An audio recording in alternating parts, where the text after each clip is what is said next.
Perang Hunain ada erat kaitan dengan perang Badar. Kalau perang Badar itu di awal peperangan dan itu perang perdana.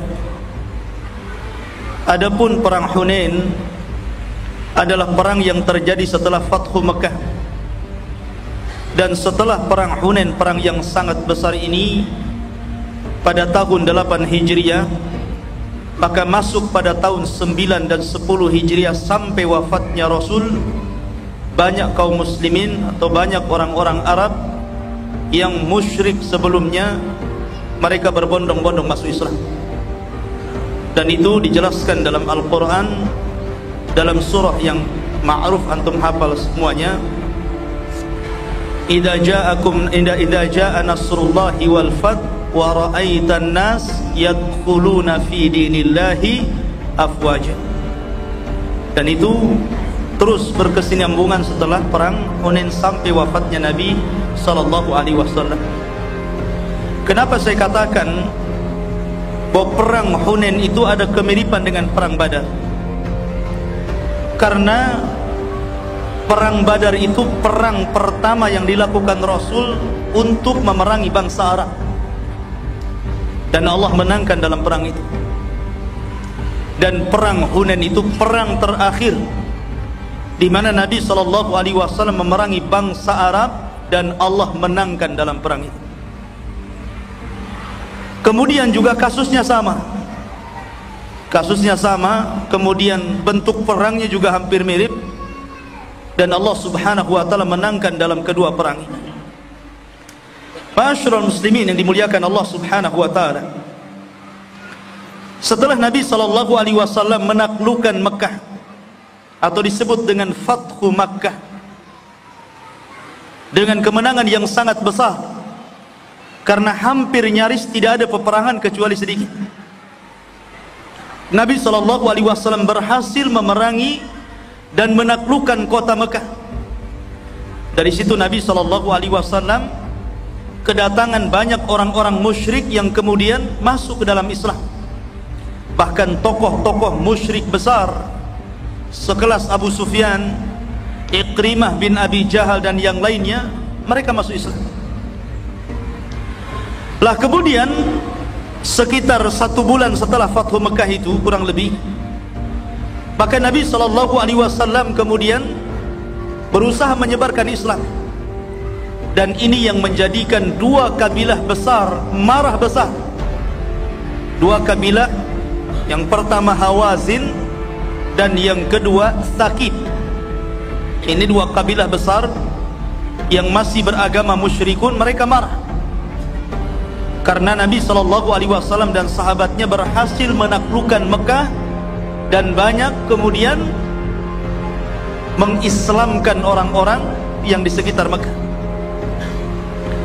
Lah akhirnya kemudian Hawazin ini yang kemudian mereka bersekutu dengan Thaqif, mereka kemudian punya niat untuk berperang bersama Nabi SAW, di mana pimpinan mereka namanya Malik ibn Auf An-Nasri, seorang dari tokoh Hawazin, ditunjuk untuk memimpin perang. Dan subhanallah, Malik ibn Auf ini memiliki kebijakan dalam perang Hunain ini, di mana seluruh pasukan harus ikut dan diikut sertakan seluruh keluarganya. Istrinya harus ikut, anak-anaknya harus ikut, semua hartanya harus diikut sertakan. Tidak boleh ada yang terlewatkan. Alasannya satu, mereka berperang itu untuk melindungi keluarga mereka, harta mereka, dan begitu seterusnya. Itu kehendak Malik ibn Auf. Tapi tentu kehendak Allah Subhanahu wa taala akan berbeda.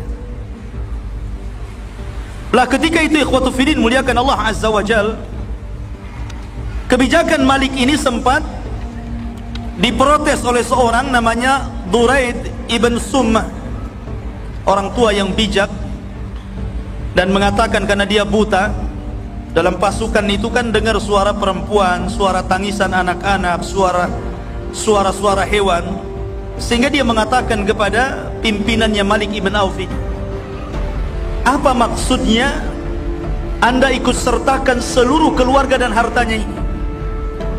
Kata Malik, dia mengatakan supaya orang-orang itu paham bahwa perang ini dalam rangka membela mereka, membela keluarga mereka, membela harta mereka.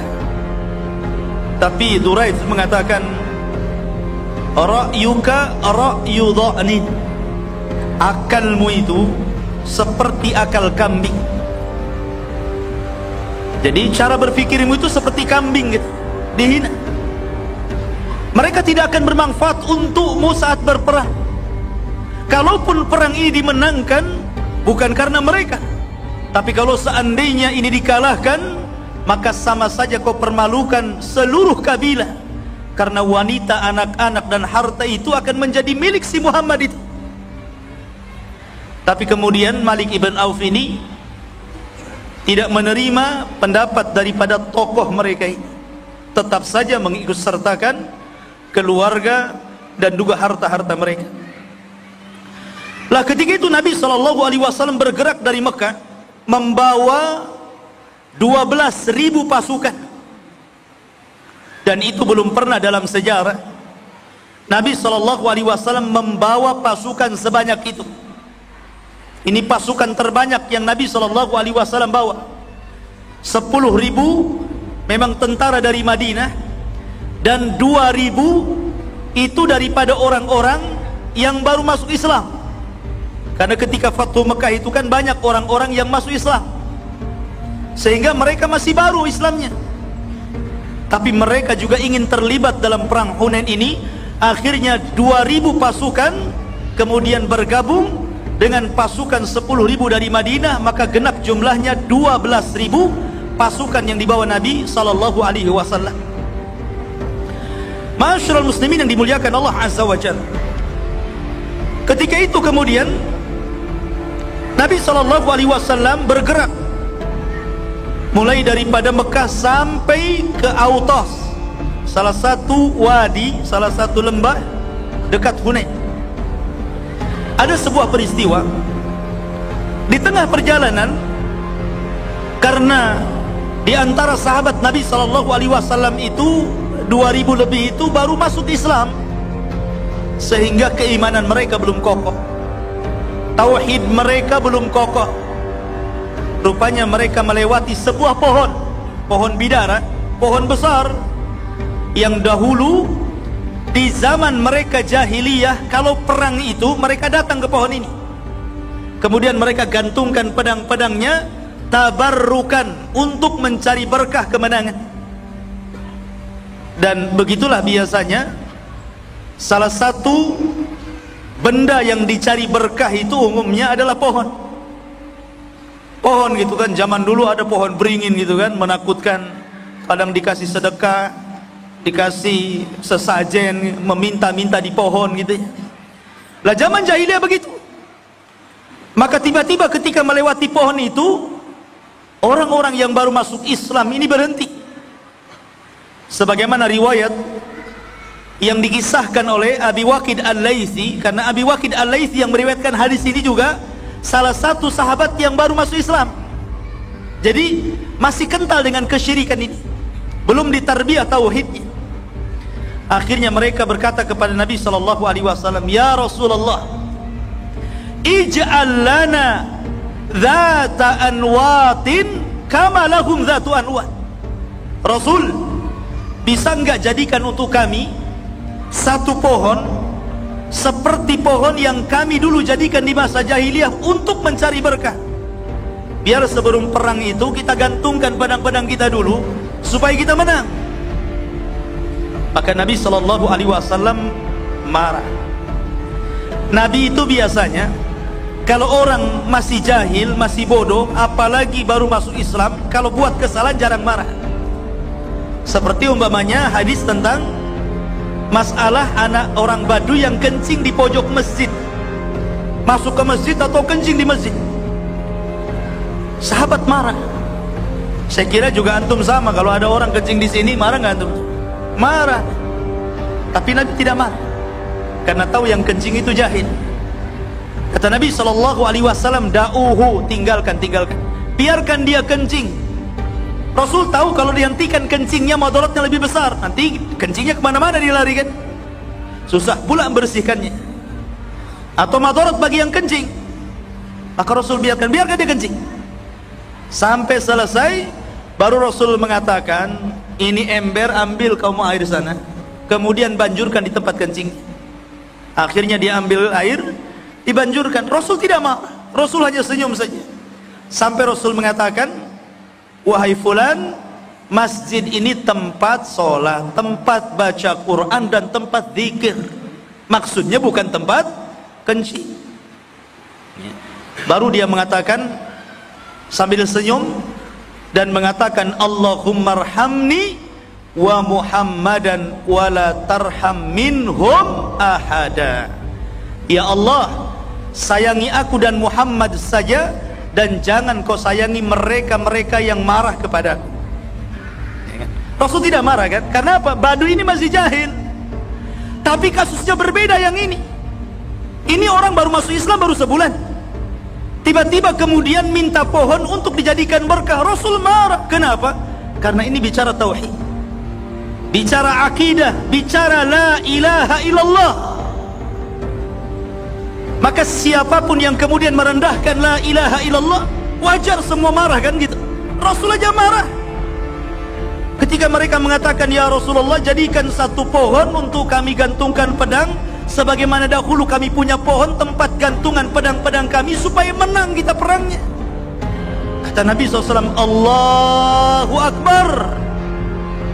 3 kali Rasul bertakbir, Allahu Akbar. Sampai Rasul mengatakan, sungguh kalian ini telah mengikuti tata cara umat sebelum kalian. Sungguh kalian telah mengikuti tata cara umat sebelum kalian. Kemudian Rasul mengatakan, la tattabi'anna sanana man kana qablakum shibran bi shibrin wa dhira'an bi dhira'in hatta law dakhalu juhra dhabbin la dakhaltum. Kata Nabi SAW, sungguh kalian akan mengikuti tata cara umat sebelum kalian, sejengkal demi sejengkal, sehasta demi sehasta. Walaupun mereka masuk ke liang biawak padang pasir sekalipun, pasti kalian akan ikut di belakang. Kemudian Rasul mengatakan, ucapan kalian ini persis seperti ucapan Bani Israel ketika meminta permintaan kepada Musa, ij'al lana ilahan kama lahum alihah. Wahai Musa, jadikan kami banyak sesembahan sebagaimana mereka juga banyak sesembahan.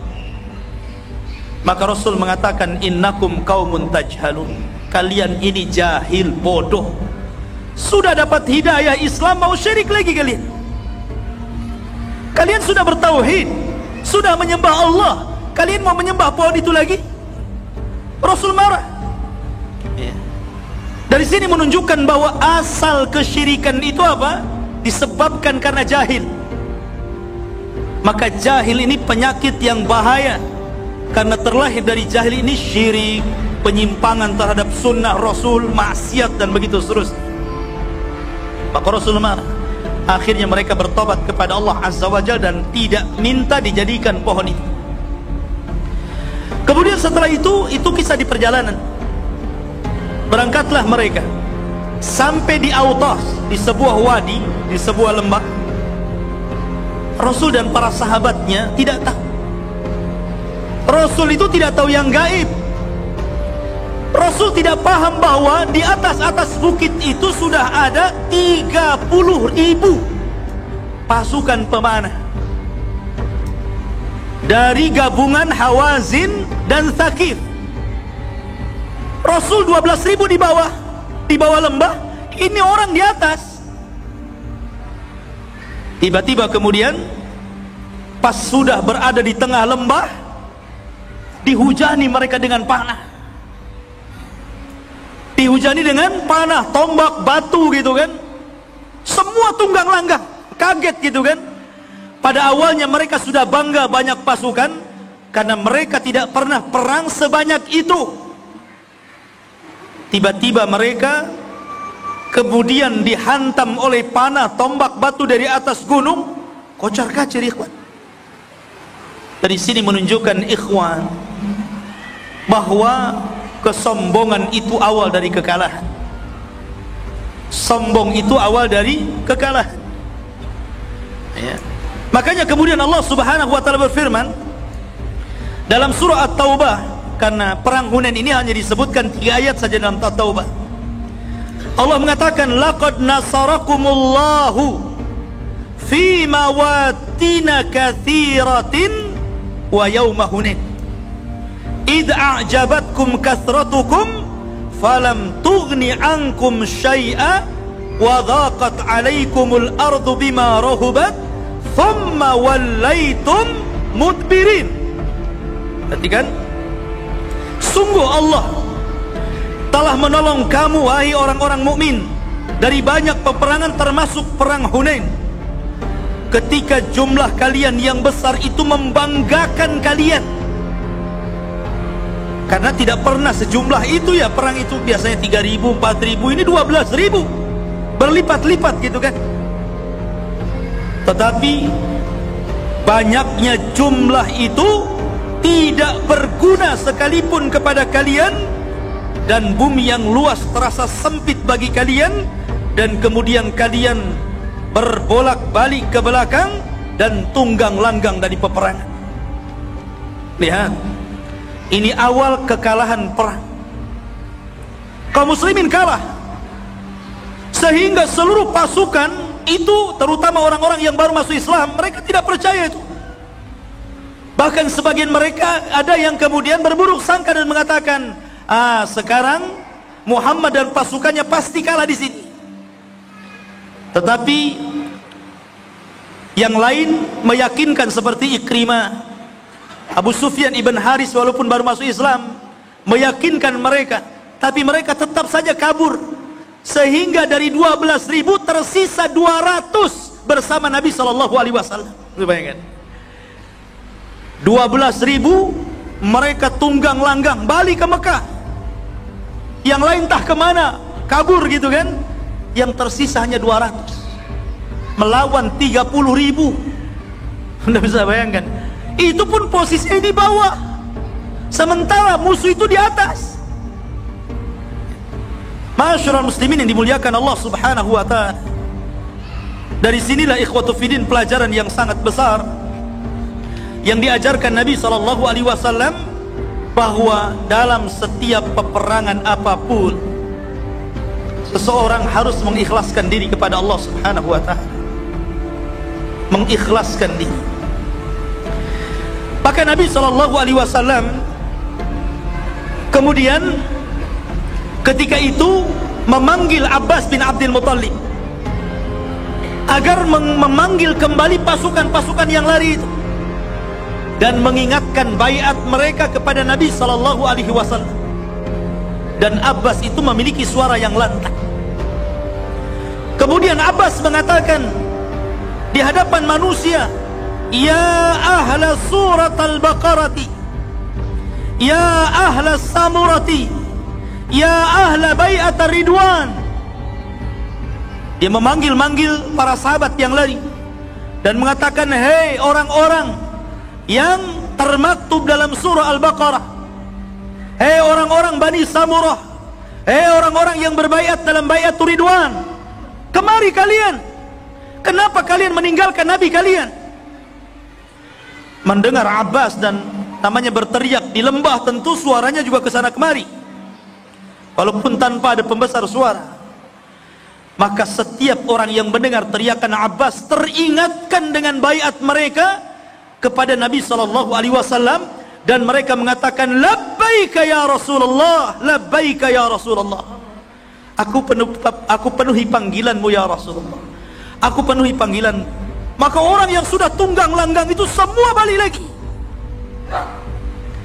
Ketika mereka belum balik, berkumpul bersama Nabi SAW dan 200 pasukan yang memang betul-betul ikhlas menolong Nabi SAW. Nabi SAW membuktikan keberaniannya. Ketika mereka lari, Nabi sendiri mendatangi musuh. Kemudian Nabi SAW berteriak-teriak, ana Muhammad ibn Abdullah, ana ibni Abdul Muttalib, ana Muhammad ibn Abdullah, ana Nabi la kadhib, ana ibni Abdul Muttalib. Kata Nabi SAW, saya Muhammad anak Abdullah, saya Nabi dan saya tidak berdusta, saya keturunan Abdul Muttalib, Raja Arab. Dari situ menunjukkan saat perang boleh sombong, tapi sebelum perang jangan sombong. Ketika perang orang-orang boleh sombong. Kenapa? Karena terkadang gertakan dalam kesombongan itu bisa mengodonkan lawan. Maka boleh sombong saat perang, tapi jangan sebelum perang. Ini pelajarannya. Maka Rasul mengatakan, ana Muhammad ibn Abdullah, ana Nabi la kadhib, ana ibni Abdul Muttalib. Hei, maju, saya lawan. Kamu belum tahu saya Muhammad bin Abdullah, saya Nabi dan saya tidak pernah berdusta, dan saya keturunan Abdul Muttalib. Hayo yang berani siapa? Gitu. Nabi itu dikenal keberaniannya, tidak pernah mundur. Lihat ketika melawan Rukana, seorang yang berbadan besar, ketika gulat tidak pernah terkalahkan. Nabi SAW menantang Rukana dan mengatakan, ya Rukana, aku ingin bertanding denganmu, tapi syaratnya kau masuk Islam. Begitu. Kalau antum main bola dengan orang-orang kafir, ayo kita main bola. Kalau saya kalahkan kamu, masuk Islam kau ini ya? Syahadat depan saya. Ayo main poli dengan saya. Kalau kalian kalah, masuk Islam. Masalahnya kalau antum kalah. Masyarul muslimin yang dimuliakan Allah Azza wa Jalla. Akhirnya kemudian kalah Rukana. Rukana tidak tahu seorang Nabi itu memiliki 10 kekuatan seorang laki-laki kekar. Sekali tunjang langsung dia tergeletak. Masyarul muslimin, Rasul bergerak sendiri lagi, berteriak-teriak. Baru setelah itu sahabat baru datang dari mana-mana. Baru setelah sahabat datang dari mana-mana berkumpul, kemudian mereka melindungi diri dari panah, tombak dan yang lainnya. Mulailah mereka bergerak naik ke atas bukit. Disitulah Allah Subhanahu wa ta'ala menangkan. Ketika itu Nabi SAW memegang pasir, kemudian pasir diterbangkan ke atas, dan pasir ini dibawa oleh para malaikat, sehingga pasir, setiap butiran-butiran pasir itu masuk ke mata-mata orang-orang kafir. Bahasa kita kelilipan jadinya. Sibuk mereka ngurus matanya ya. Tapi pasukan sudah naik. Inilah yang dikatakan dalam Al-Quran, thumma anzalallahu sakinatahu ala rasulihi wa alal mu'minin wa anzala junudan lam tarauha wa adzaba alladhina kafaru wa dzalika jazaa'ul kafirin. Kemudian Allah menurunkan ketenangan kepada Rasulnya dan kepada orang-orang yang beriman, dan dia menurunkan bala tentara para malaikat yang tidak terlihat olehmu, dan dia menimpakan azab kepada orang-orang kafir. Itulah balasan bagi orang-orang yang kafir. Perang Badar dimenangkan karena apa? Malaikat datang kan? Perang Hunain juga sama. Malaikat datang, ikut menerbangkan debu-debu yang kemudian masuk ke mata-mata orang itu, sehingga mereka sibuk dengan matanya. Tidak tahu pasukan Rasul sudah naik di atas, sudah mereka tunggang langgang. Akhirnya kemudian Nabi SAW berhasil memenangkan pada peperangan pertama. Akhirnya pasukan ini berpencar menjadi 3 pasukan. Sebagian besar orang-orang Hawazin dan Thaqif ini mereka lari ke Taif. masuk ke dalam Taif, kemudian menutup gerbangnya. Sebagian mereka lari ke Autas, sebagian mereka lari ke Wadi Nakhli, yang Nabi SAW pernah sholat subuh di situ, kemudian banyak jin yang masuk Islam. Tapi kemudian Rasul mengutus beberapa pasukan mengejar mereka dan berhasil ditumpas. Kemudian juga yang ke Autas juga dikejar oleh Amir Ibn Ash'ari, Abu Amir al-Ash'ari radhiyallahu an, paman daripada Abu Musa al-Ash'ari, tapi Allah takdirkan meninggal. Akhirnya bendera diambil oleh ponakannya Abu Musa al-Ash'ari, yang Nabi SAW katakan, la sautuka ya Aba Musa, suaramu wahai Aba Musa ketika membaca Al-Quran seperti mizmar min mazamiri ali Daud, suaramu seindah Daud ketika membaca Zabur. Kata Abu Musa, kalau kau tahu aku mendengarkan Quranku pada malam itu Rasul, tentu akan semakin kuindahkan lagi. Kan ingin membanggakan Rasul, ya. Akhirnya kemudian sudah nggak ada yang ke Autos, kalah. Yang lari ke Wadi Nakhli kalah. Maka Nabi SAW dan pasukannya mengepung Taif. Di Taif inilah Hawazin dan Thaqif bersembunyi, dan Taif itu dikelilingi benteng. Masalahnya benteng ini susah dijebol. Nabi sudah berulang-ulang kali menjebol benteng, tidak bisa-bisa. Sampai dijelaskan menggunakan 3 tariqah. Pertama, menebang pohon yang besar, kemudian pohon itu diangkut oleh beberapa orang dari bawah, kemudian ditumbang-tumbangkan ke benteng, tapi tidak berhasil karena dari atas dihujani panah dan tombak dan cairan-cairan minyak-minyak panas, sehingga tidak bisa, mundur lagi. Kemudian Nabi SAW membuat manjanik. Manjanik itu semacam ketepel besar gitu, lempar batu gitu, itu pun tidak berhasil. Kemudian Rasul memerintahkan Khalid ibn Walid. Antum tahu siapa Khalid bin Walid? Seorang jenderal di masa Quraisy yang tidak pernah dikalahkan. Ketika masuk Islam juga tidak pernah dikalahkan, setiap dipimpin oleh Khalid bin Walid. Dia berusaha manjat, tidak bisa-bisa, berusaha berteriak-teriak, ngajak mubarazah, ngajak nantang. Kalau kalian pemberani bukan pengecut, keluar jagoan kalian, keluarkan jagoan kalian. Maksudnya biar bentengnya dibuka, kemudian pasukan kaum muslimin masuk. Tapi dipancing-pancing pun tidak bisa. Bayangkan, akhirnya Nabi terpaksa menunggu di luar benteng. Di dalam benteng itu mereka sudah cukup dengan perbekalan 1 tahun.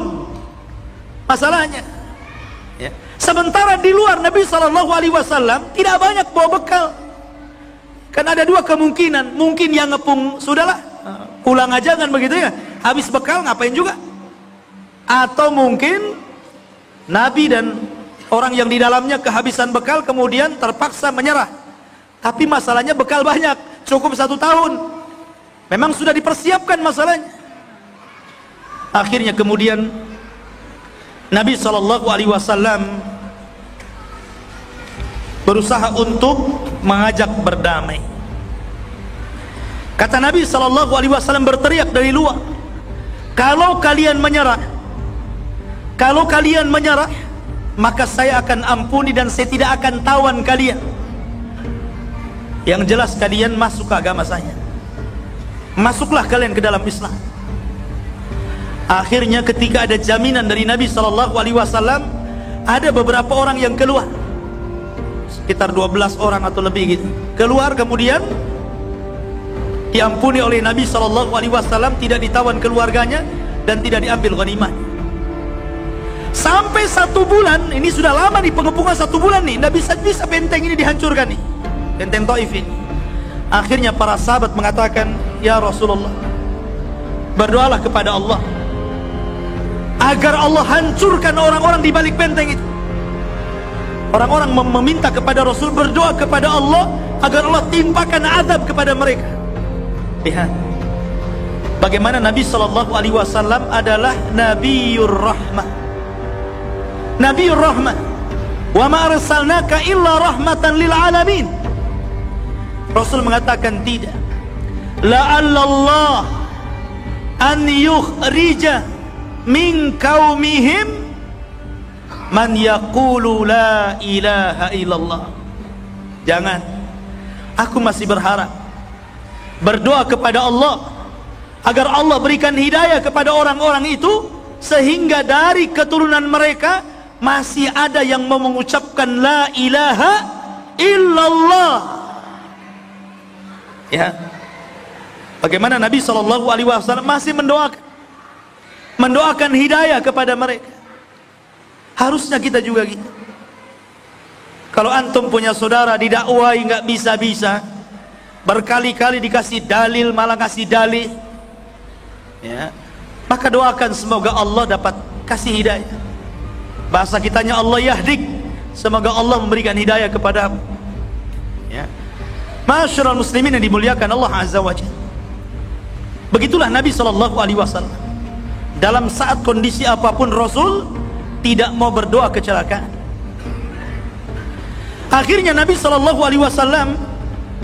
setelah 1 bulan pengepungan itulah, ikhwatu fillah muliakan Allah Azza wa Jalla, Allah Subhanahu wa taala takdirkan benteng Taif ini jebol.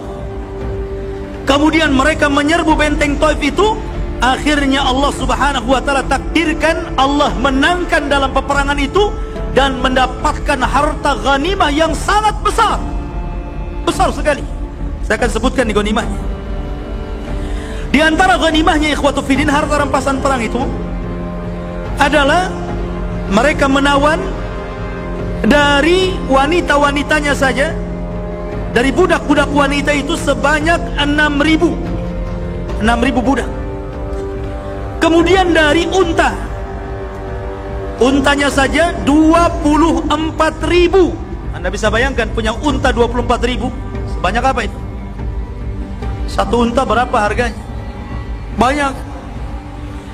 Kemudian juga kuda juga sama. Kemudian juga dari kambing sekitar 40.000, kuda 40.000, kambing 40.000. Kemudian juga dari perak sebanyak 4.000 uqiyah. Satu uqiyah itu sama dengan 40 dirham emas. Satu dirham itu 4 gram lebih. Anda bisa bayangkan ya, banyak sekali itu dapatnya. Belum lagi pekakas perang itu kan, panah, tombak, golok. Itu mahal kalau dijual. Antum beli golok aja ada yang harga 2 juta itu di Facebook itu. Padahal untuk nyembelih kurban tuh. Di mana samurai untuk pedangnya, untuk perang. Mahal. Jadi memang ini dapat harta rampasan yang luar biasa banyaknya. Makanya perhatikan ikhwan. Dalam surah At-Taubah, pada ayat yang 24 itu menceritakan bagaimana manusia itu terfitnah dari berbagai macam dunia. Perhatikan. Allah mengatakan, "Qul in kana aba'ukum wa abna'ukum wa ikhwanukum wa azwajukum wa ashiratukum wa amwalun iqtaraftumuha wa tijaratun tahshawna kasadaha wa masakinu tardawnaha ahabba ilaikum minallahi wa rasulihi wa jihadin fi sabilihi fatarabbasu hatta ya'tiyallahu bi amri wallahu la yahdil qaumal fasiqin." Perhatikan ayat ini. Katakan ya Muhammad kepada mereka, jika bapak-bapakmu, anak-anakmu, saudara-saudaramu, istri-istrimu, keluargamu, harta kekayaan yang kamu usahakan, perdagangan yang kamu khawatirkan kerugiannya, rumah-rumah tempat tinggal yang kamu sukai, ini semua kita suka kan? Bapak kita sayang, istri kita sayang, anak kita sayang, bisnis kita sayang, ya. Kemudian rumah kita sayang, kendaraan kita sayang. Tapi lihat Allah mengatakan, kalau itu lebih kalian cintai daripada Allah dan Rasulnya serta jihad di jalan Allah, maka tunggulah sampai Allah datangkan keputusannya, hukumannya, azabnya, Coba perhatikan ayat ini. Ayat ini seolah-olah menjadikan kita ini melupakan dunia. Buat apa dunia itu? Ya. Buat apa harta, rumah, kendaraan? Buat apa kalau dinilai dengan jihad? Kalau dinilai dengan jihad. Tapi namanya manusia, tetap saja lebih mencintai keluarganya, lebih mencintai hartanya, lebih mencintai bisnisnya, lebih mencintai usahanya, lebih mencintai rumah dan kendaraannya. Itu memang fitrah manusia seperti itu. Tapi lihat, setelah itu Allah Subhanahu wa taala pada ayat 25 At-Taubah menceritakan tentang laqad nasarakumullahu fi mawatina katsirah wa yauma Hunain. Dan Allah telah menolong kalian di banyak pertempuran termasuk perang Hunain. Apa korelasi ayat 24 dengan 25 itu? Ayat 24 kita disindir, jangan sampailah dunia itu lebih kalian cintai dibandingkan Allah, Rasul dan jihad. Kenapa demikian? Kemudian Allah jelaskan pada ayat 25.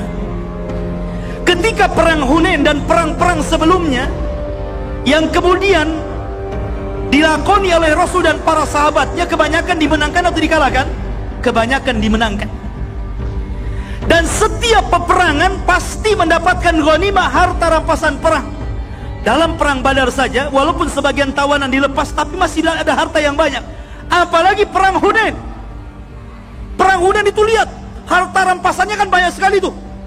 4.000 kambing, 40.000 kambing, 40.000 kuda, kemudian 124.000 unta, belum lagi emasnya, belum lagi peraknya, belum lagi pekakasnya. Maknanya kalau antum lebih mencintai Allah, Rasul dan jihad, harta itu akan ikut. Harta itu akan ikut. Siapa yang mencintai akhirat, dunia akan ikut. Siapa yang mencintai dunia, akhirat tidak akan ikut, bahkan dunia bisa hancur. Itu faedahnya. Makanya di sini ada pelajaran besar.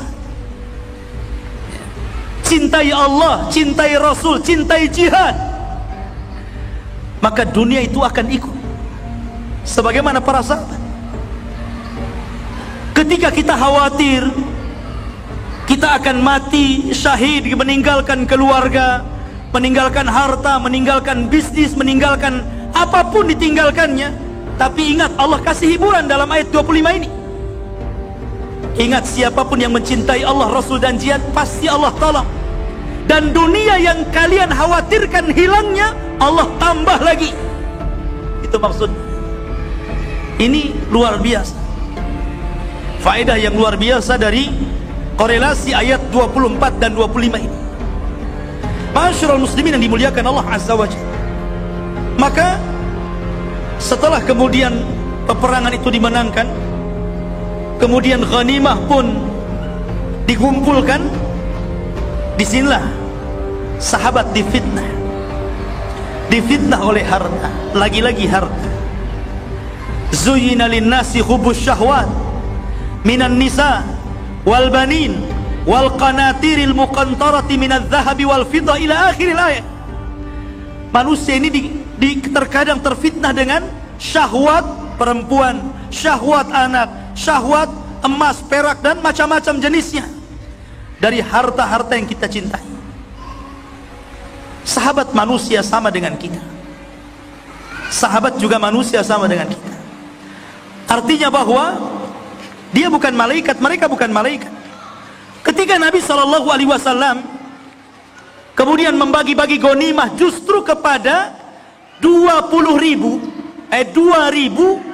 orang yang baru masuk Islam, baru 1 bulan mereka masuk Islam, kemudian ikut perang dalam Hunain. Tiba-tiba setelah Hunain dimenangkan, seluruh harta rampasan perang diberikan kepada yang 2.000 orang ini. Diberikan kepada Abu Sufyan yang banyak sekali gitu kan, diberikan kepada, sampai dijelaskan Abu Sufyan Ibn Harab mendapatkan 40 uqiyah dari emas dan perak. Kemudian Hakim ibn Hizam mendapatkan 100 unta. Kemudian An-Nadhr ibn Haris mendapatkan 100 unta. Kemudian Abbas ibn Mirdas mendapatkan 40 unta. Kemudian juga Makhramah ibn Naufal mendapatkan 50 unta. Kemudian disebutkan, jadi dari 2000 itu masing-masing mendapatkan ada yang 100, ada yang 50, ada yang 40 gitu kan. Sementara orang-orang Ansor tidak dapat satupun, nggak dapat.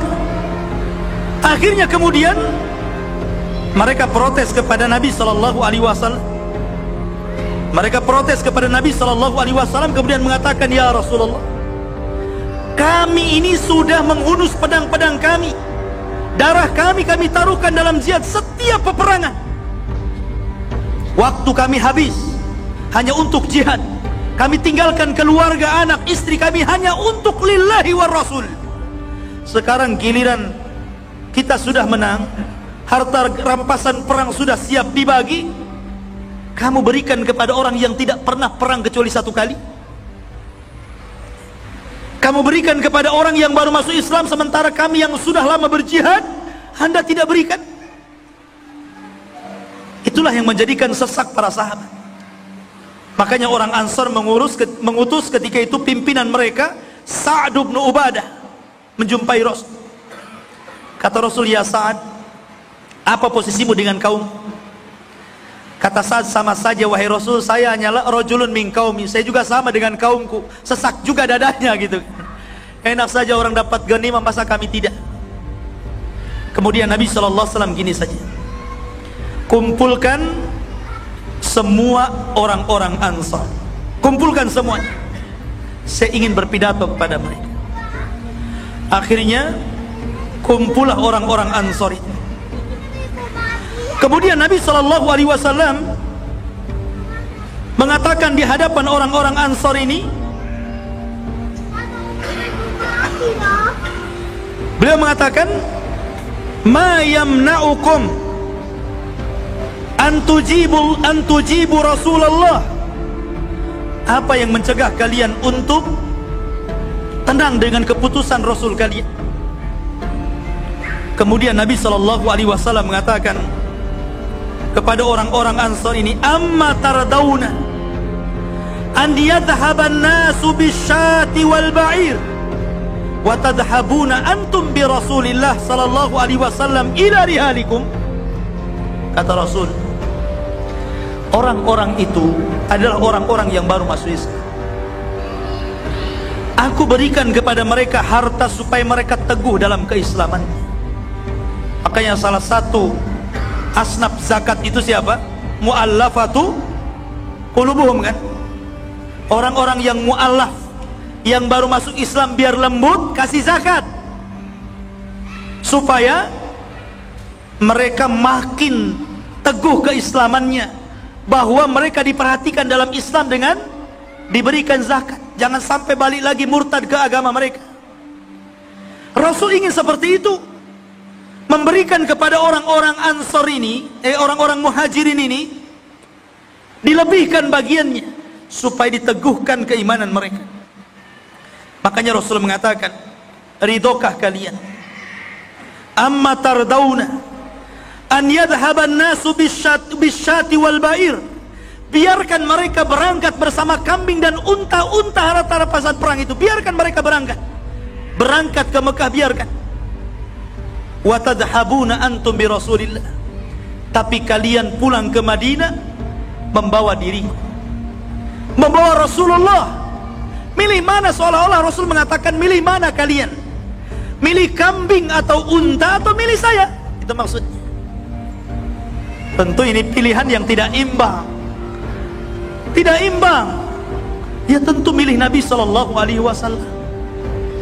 Dari situlah ikhwatu fiddin, perkataan Nabi SAW menancap dalam hati mereka, sampai Rasul mengatakan, laulal hijratu lakuntu imra'an minal ansar. Kalau bukan karena hijrah, tentu orang-orang Muhajirin itu saya katakan orang Ansar. Tapi karena hijrah kalianlah orang Ansar. Kalau malah bukan karena hijrah, tentu mereka bukan muhajirin, saya kasih nama Ansar. Tapi karena hijrah inilah aku katakan kalian Ansar dan mereka muhajir. Kemudian Nabi SAW mengingatkan kebaikan mereka. Aku tahu kalau seandainya kalian mengatakan sesuatu, pasti perkataan kalian benar, tidak mungkin didustakan. Pasti kalian akan mengatakan, hei Muhammad, dulu kau datang didustakan, kami yang membenarkan. Hei Muhammad, dulu kau datang fakir, kami yang memberikan kekayaan. Hei dulu Muhammad, kau datang, kau dikejar-kejar oleh orang-orang kafir, kami yang melindungi. Pasti kalian akan mengatakan seperti itu. Ya, Rasul mengingatkan kebaikan itu, karena Rasul tidak pernah lupa kebaikan orang. Jazaul ihsan ilal ihsan. Kebaikan orang yang berbuat baik itu diberikan kebaikan. Betapa banyak orang-orang yang telah memberikan kebaikan dibalas dengan keburukan.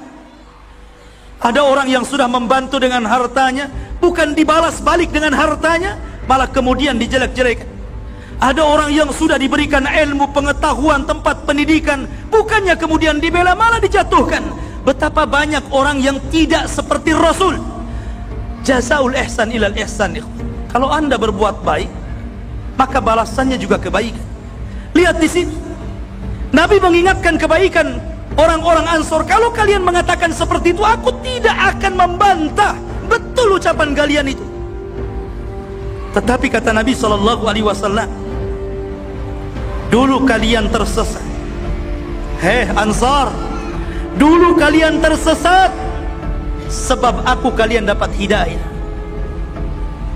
Dulu kalian miskin, sebab aku kalian dimenangkan dan mendapatkan harta rampasan banyak dan menjadi kaya. Dulu kalian terpecah belah di Madinah, perang sana sini antar kabilah. Dengan sebabku kalian rukun, kalian bersatu, dan kalian mendapatkan titel Ansar. Lau anfaqta ma fil ardi jami'an ma'allafta baina qulubi. Sekalipun kau infakkan seluruh dunia untuk menyatukan hati orang, gak akan bisa. Partai bisa menyatukan, ya, kalau mau pemilu saja. Mereka bersatu, itu pun karena ada ini ya, ada nasi bungkus. Masyarul muslimin rahimani wa rahimakumullah. Tapi habis itu selesai, bubar mereka. Cakar-cakaran yang ada, loncat sana sini. Masyarul muslimin tidak bisa menyatukan orang dengan partai, dengan ormas, dengan yayasan, tidak bisa. Yang bisa menyatukan itu dengan tauhid, dengan kalimatul la ilaha illallah, dengan iman, dengan Islam. Itulah yang bisa menyatukan. Lah Rasul mengingatkan itu semua. Barulah kemudian mereka sadar dan tertunduk, sampai Nabi SAW berdoa, Allahumma ghfir lil ansar, Allahumma arham lil ansar wa abna'il ansar wa abna'il ansar. Ya Allah, ampunilah orang-orang Ansar, rahmatilah orang Ansar, anak-anak orang Ansar, cucu-cucu orang Ansar. Sampai akhirnya orang-orang Ansar tanpa sadar mereka melelehkan air mata. Akhirnya mereka mengatakan, radina bi Rasulillah, kami ridha dengan Rasulullah, kami ridha dengan Rasulullah.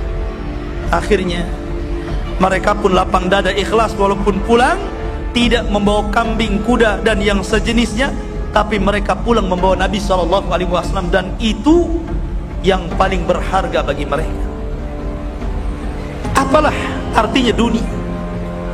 Apa artinya dunia?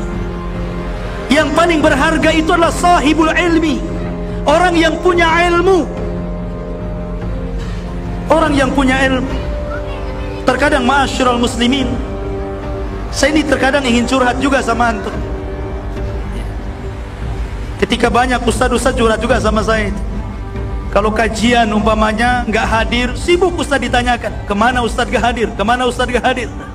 Kadang-kadang di Japri juga. Giliran ustaznya sakit, kadang-kadang nggak jenguk antum ustaz. Nggak ada antum datang jenguk, 1-2 saja yang jenguk. Atau ustaznya kesusahan, perlu modal, nggak ada yang datang, nih ustaz saya kasih modal gitu kan. Giliran antum yang butuh, wah sibuk, ustaznya nggak hadir, sibuk nih. lewat WA ditanya, lewat Facebook ditanya, subhanallah. Ini curhatan para ustadz, salah satunya saya juga. Ya. Ma'asyiral muslimin yang dimuliakan Allah Azza wa Jalla. Tidak demikian, lihat orang-orang anus. Mereka senang membawa Nabi sallallahu alaihi wasallam karena mereka tahu dialah satu-satunya orang yang bisa menyelamatkan mereka. Bukan kekayaan, bukan yang lainnya. Dan itu ibrah yang sangat besar dari perang Hunain ini. Ma'asyiral muslimin dimuliakan Allah Azza wa Jalla. Ada juga kisah dalam perang Hunain ini, ikhwatu fillah dimuliakan Allah Azza wa Jalla. Di zaman ketika selesai pembagian ghanimah ini, walaupun ada riwayat seperti yang dinyatakan oleh Imam Asy-Syinkiti dalam kitab tafsir Adwa'il Bayan, bahwa ada juga dalam tempat yang lain bukan pembagian ghanimah tapi pembagian zakat, tapi ada riwayat juga yang mengatakan pembagian ghanimah saat selesai perang Hunain, di mana datang seseorang yang botak kepalanya datang kepada Nabi SAW, namanya Khurqus ibn Zuhair At-Tamimi. Khurqus ibn Zuhair At-Tamimi atau dikenal dengan Dzul Khuwaisirah datang kepada Rasul ketika Nabi SAW membagi-bagi ghanimah. Orang-orang yang baru masuk Islam dilebihkan, orang-orang yang lama masuk Islam malah ditinggalkan. Dia datang kepada Rasul, dia mengatakan, ya Muhammad, i'dil ya Muhammad, adil kau ya Muhammad, jangan gitu. Maka Nabi SAW melihat rupanya Khurqus ibn Zuhair At-Tamimi. Kata Nabi SAW, atau dikenal dengan Dzul Khuwaisirah, kata Nabi SAW, wailakum, celaka kalian, illam a'dil faman ya'dil. Kalau aku tidak adil, siapa yang lebih adil daripada aku? Siapa yang lebih adil? Maka tiba-tiba Khurqus ini setelah ngomong begitu langsung pergi, nggak tanggung jawab dia. Maka Nabi SAW mengatakan, nanti nih dari pundak orang ini akan keluar, dari pundak orang ini akan keluar orang yang semisal orang ini. Kaumun, sebuah kaum yang mereka yamruquna minal Islam kama yamruqus sahmu minar ramiyah, melesat dari Islam seperti melesat anak panah dari busurnya.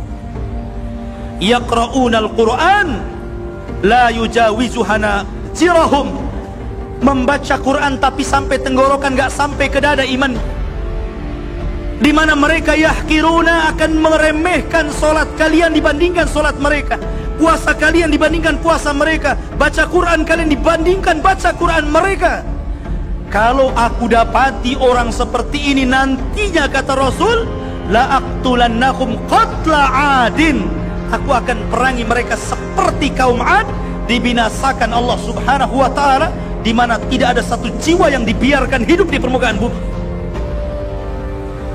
Di sini disyaratkan kepada sebuah kaum yang belakangan disebut dengan Khawarij. Dan pembahasan Khawarij sudah saya bahas, tinggal lihat di YouTube.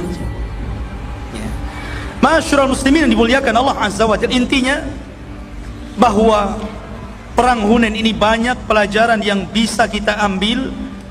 Salah satunya adalah bagaimana Allah Subhanahu wa ta'ala menolong orang-orang yang mencintai Allah, mencintai Rasul, dan mencintai jihad di jalan Allah Subhanahu wa ta'ala. Wallahu a'lam.